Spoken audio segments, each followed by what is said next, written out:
All right, let's see if this works. Okay, I wanted to create a video for this. This is a topic that has come up often. I wanted to get down on video all of my thoughts and feelings as I currently stand in terms of networking and how to find your first role. I may or may not have created this video before, but I think I have some new insights that I would like to share. So in recent times, I've done one-on-one meetings with folks, and I've shared with usually folks that have just graduated how to get into your first role. And it really comes down to this. So the key to finding your first role, one of the ways to get yourself the best advantage is to network. People think that networking is the sleazy, what's in it for me idea, and it's not. It shouldn't be. The way to think about networking in the best light is to do so in the way that one might approach dating. Now, dating is a charged term. Some people use dating for nefarious purposes. I'm talking about dating in the best light. Like, you're trying to find your forever someone. You're in it for good intentions, trying to meet people, maybe have a relationship, this kind of idea. The analogy is not 100%. I mean, you're not gonna consummate this thing physically, but some of the approaches and some of the ways fit the dating analogy quite well. So networking is a great way to find yourself at the top of the heap, if you will, of candidates for a given role. It's a way to get inside knowledge into what the role really entails, what the hiring managers really want. It might help you get that internal recommendation or referral that you need to set yourself apart from all the rest. What it won't do is help you pass every interview to get a job. Of course, you have to have the skills, but the idea being that to get in the door, to get a chance to rise above the sea of thousands, tens of thousands of resumes that may or may not come through email, is to do so by networking. So what do I mean by networking being analogous to dating? Well, in the same way that you don't necessarily want to be dating someone who is in it for the wrong reasons or is beguiling you in some sort of way, that's how you should approach dating, or networking. So the idea being that you should be genuine. So it's not, hey, I'd like to add you to my network so I can sell you something. I'd like to add you to my network so that you can get me a job at Apple. I'd like to add you to my network. Can we swap numbers so you can look at my resume, so you can give me a referral, so you can. No. It's, hey, I think that where you are in your career is amazing. Let's say this person is Joe. Hey, Joe, I think where you are in your career is amazing. You're working currently at Apple as a staff level data engineer. I would love to be someone like that in a few years.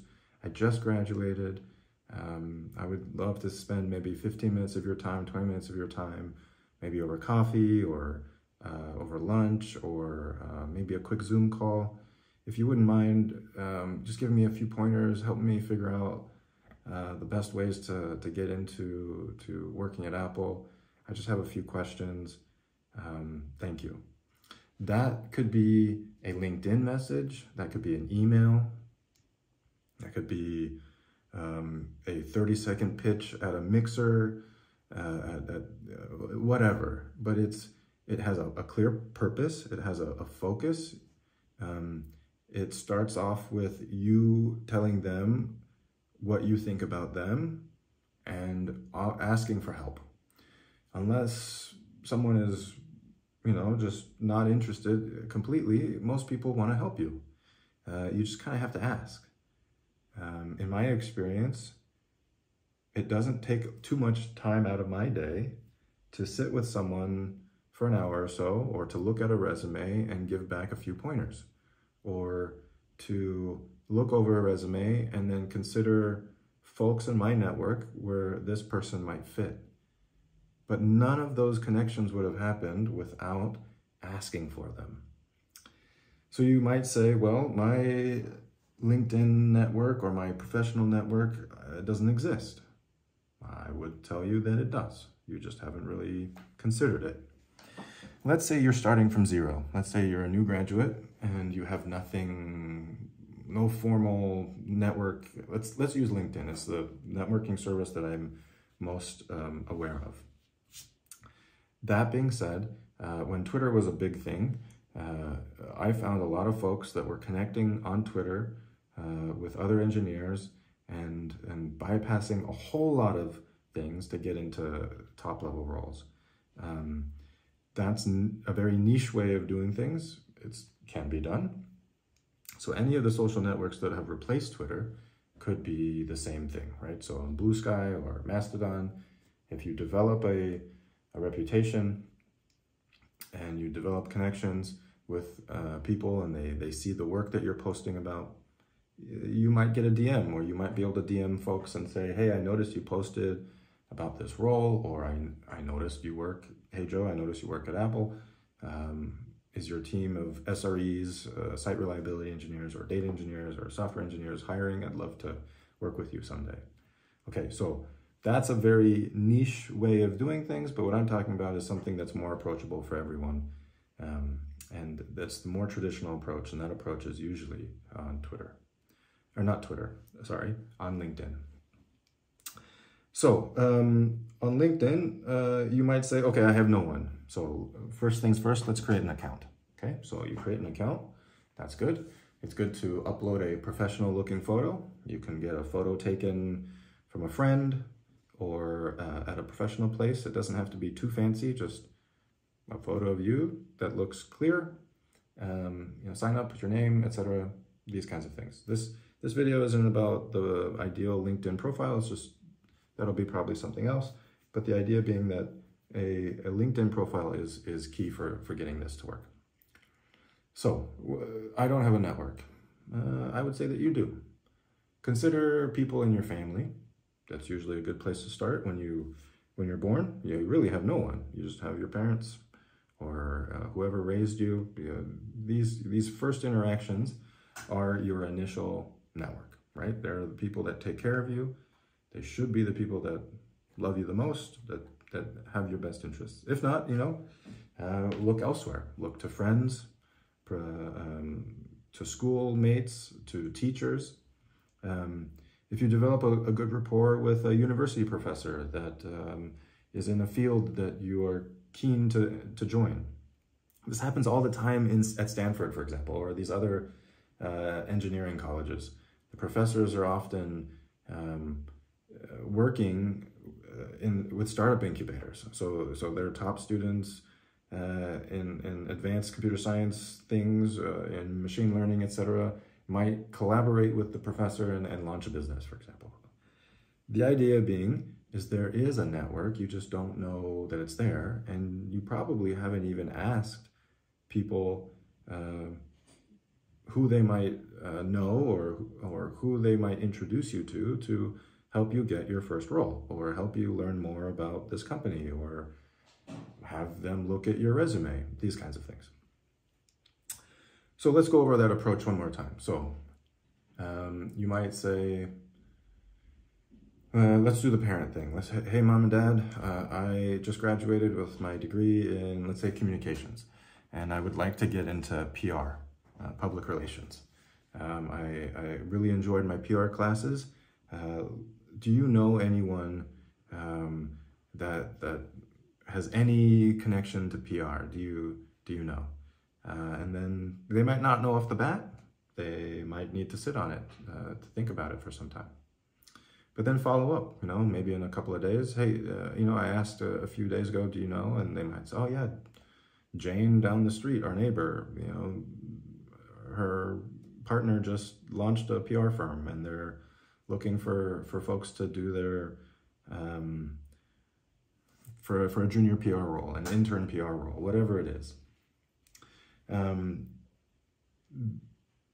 That is one way, and that often can go from a single question, a single meeting, to an interview, to a job. It doesn't always work out that way. It might be that your path to getting your first role might take many of these questions. So it's the idea of graph theory, this pathfinding idea, where each node is a person, and the links are the relationships to each person. So in a social graph, if my friends are connected to other friends and I'm connected to other friends, and you could say my friends of friends are, in the thousands, for example. But I might only be intimately connected to, say, a handful of them.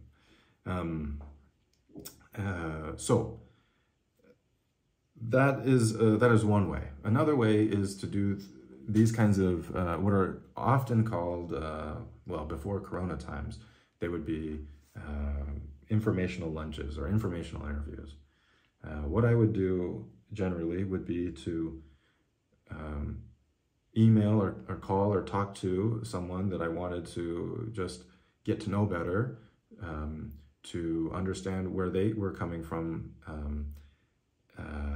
professionally, and see how I might be able to better my situation. So when I got my first job, it was as a DBA in a place that was doing lots of C#, and I thought, I think I want to learn C#, but I'm not quite sure what the future professional benefits could be. So I managed to find someone that was a contractor that managed other contractors and kind of subcontracted work to other insurance shops and these kinds of things. And C#, the Microsoft language, was the lingua franca of all these things. So I sat down with this woman at a Starbucks for about 15-20 minutes, and she went through the whole thing of how she recruited people who went from junior engineers learning C# and then to senior, and then she would recruit them and say, hey, if you come and work for me on a contract basis, you can make 2-3 times what you make now. Hourly, of course, and there's also tax implications, but that's the idea. And it really opened my eyes and my mind into the idea of this is what I could be working on. This is the path I could go. Prior to that, when I graduated with a simple bachelor's in economics with an emphasis in finance, and I didn't really know what to do about that. Well, my mom happens to be a hairdresser and a stylist, and in the course of her work, she meets many, many people, and often she's talking about her kids. And when I graduated, I mentioned my degree and what I was looking for, et cetera, et cetera. And through a number of connections, I ended up talking to a person that ran basically a small hedge fund. They managed other people's money, if you will, and they were what's called a CFA, a Chartered Financial Analyst. I didn't know what that was at the time, but over the course of this informational interview that I met with him at a Starbucks near my mom's house, and we chit-chatted about 20, 30 minutes, and I don't even really recall the questions I asked, but I remember leaving thinking, I want to be a CFA, how do I get started? And I left with him saying, if you got your CFA, I would hire you. And I thought, oh, this is exactly what I want. I want to get a job. I guess I need to get this certification and I can get a job. 1 and 1 makes 2. Well, the details being the CFA is notoriously very, very difficult to get. I would have had to get a finance job somewhere else, that they would sponsor me to get the CFA. These are all things I learned after researching after the fact, but this wasn't things that I was taught in college, and they weren't things that I would pick up on my own. They only happened through talking to people through these informational interviews. Now, you might say, well, this is the post-corona times. What do I do now? Well, you can still do them, but they might just be over Zoom, and they might happen by connecting with people on, say, LinkedIn. So you can use your network to find other people in your network that you want to connect with. So for example, if I want to work at Apple, for example, I have to find some way to get connected to someone that's at Apple. So, you know, if someone in my alumni network, be it high school or college, happens to work there, you can reach out to them, and if they accept, then you're connected to them who work at Apple. Cool. If not, maybe it's someone who previously worked there, and they can introduce you to someone else. The idea being, the whole time you're super genuine. You're like, hey, I just graduated. I'm really looking to get into a role. You know, I know it's very difficult. I just like to find some anything that might help me be better prepared for this, or if someone could take a look. I'm not really sure if my resume fits this role. It's helpful to have a specific role in mind when you are applying to both networking opportunities, but also trying to get help for your resume or other such things. So that's basically the gist of it. And the idea is that if you approach networking like you would approach a sincere dating relationship, in the sense that there's no underhanded ulterior motives, you're just trying to get to know people, then it can be successful. I have found that the best roles that I've had have come by recommendations from previous colleagues, and by being competent and capable, of course, but also by augmenting my skills by connections via networking. I have found that it's been tremendous for my career. The last thing I will say is, through this approach, you might find yourself with a mentor or a few mentors, and mentors can be invaluable. The mentor will be your main advocate in the industry. They will, like a coach, be blunt and tell you, you know, I really don't think you should do this, or I don't think you're qualified yet. Let's work on this, let's work on that. Some mentors might give you 30 minutes a month, some might give you 8 hours a month or something like this. It just varies. But the idea being that as you network with people, as you meet people, and as you collaborate, you will find that it's very difficult for someone to spend an hour, 30 minutes, whatever, with you and not feel some sort of kinship.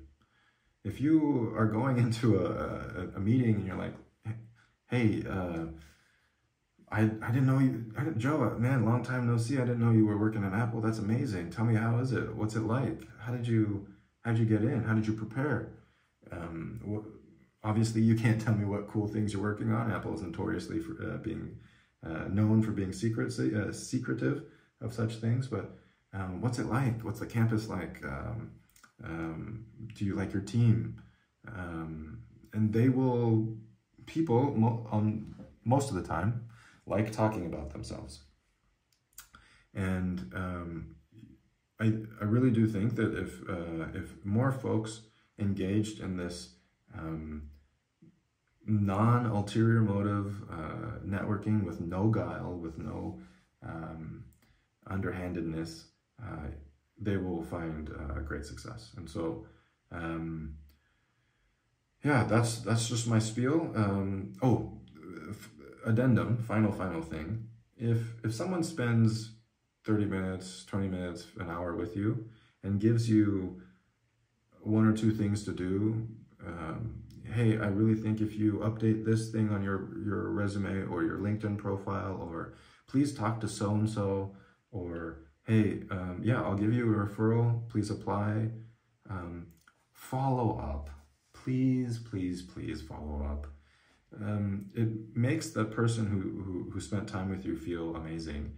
If you find success from the things that they share with you, and you follow up and you tell them, that only causes them to want to help you more. So in summary, approach networking not like a used car salesman trying to do a shallow transaction, but in a altruistic dating sort of way, where you're trying to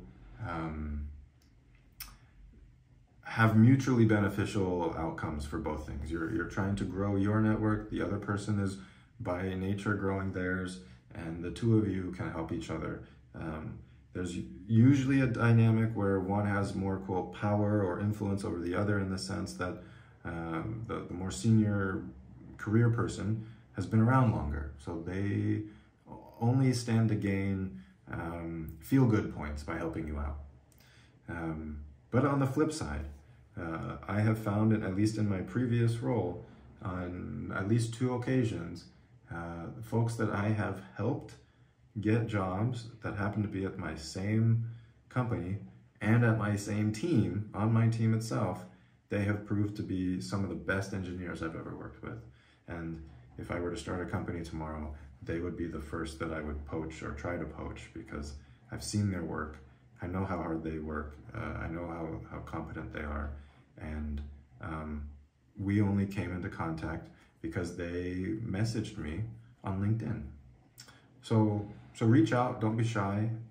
Even introverts can do this. Oh, I know I said this was over, but I'm still thinking of something else. One way to do this, now that, let's say you say, okay, I want to start doing some networking. Well, the idea is to commit to yourself to do it, and then to find someone else to help you be accountable. Whether it's a parent or a friend, say, hey, by such and such a day, I would like to, grow my LinkedIn connections at such and such company by 2 or 3 people. Cool. Can I follow up with you in 2 weeks to see if I've got that? Can you please help me be accountable?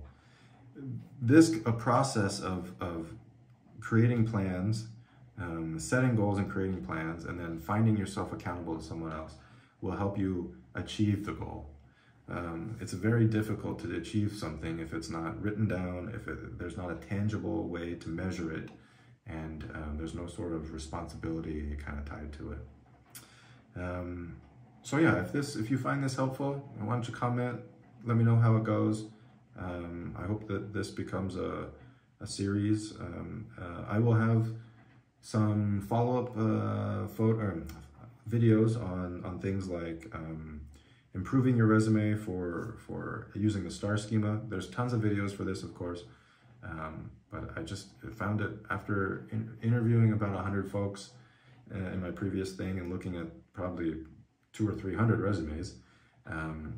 I have seen good resumes, I've seen bad resumes, I know what works, and I'd like to share that with all of you, but that'll be in a future video. But yeah, enjoy networking, and thanks for watching.